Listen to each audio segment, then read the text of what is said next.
There are some similarities in the sense that it is, after all, an independence. There is the celebration of how a country came to be what it is, whether it is a freedom from oppressors or it is reclaiming that independence. So there is a celebration. We see that in Zimbabwe a lot.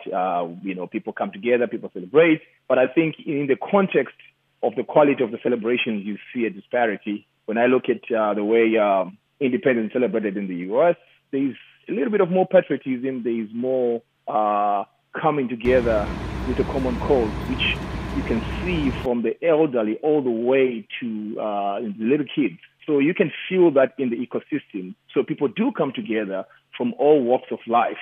We see that in the way that people approach the day. Not only is it a day that people talk about just the independence itself, there's also the aspect of family. There's also the coming together of the unity. People forget about whether you are Republican or you are Democrat. No, it is about the country. And that's what the value that you see amongst our friends who are among us who are Americans and the way they celebrate.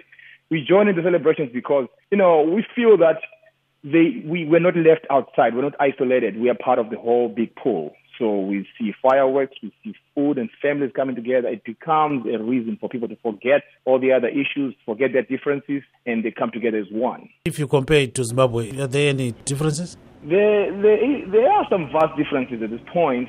I think really in the beginning, when I say in the beginning, I think when I say early on, when there was still some, there were an effort for people to, there was a reason for people to come together. I recall when I was in school, we used to have these independent celebrations. People used to come together. People used to do all these things.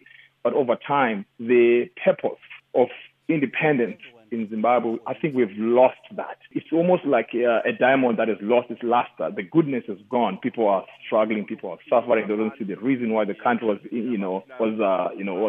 came to be independent in the first place. So all of those things coming together, I think we're lacking that already in the sense that we are economically deprived. There is a great degree of frustration, and people don't feel the need to celebrate independence. Those who celebrate it, I think they're coming from a standpoint of being maybe affiliated with certain parties, which is the biggest difference because they feel that partisanship that's coming from the Zimbabwe standpoint. Whereas in the America side of things, with the U.S., really, it's all about family and coming together, despite our differences.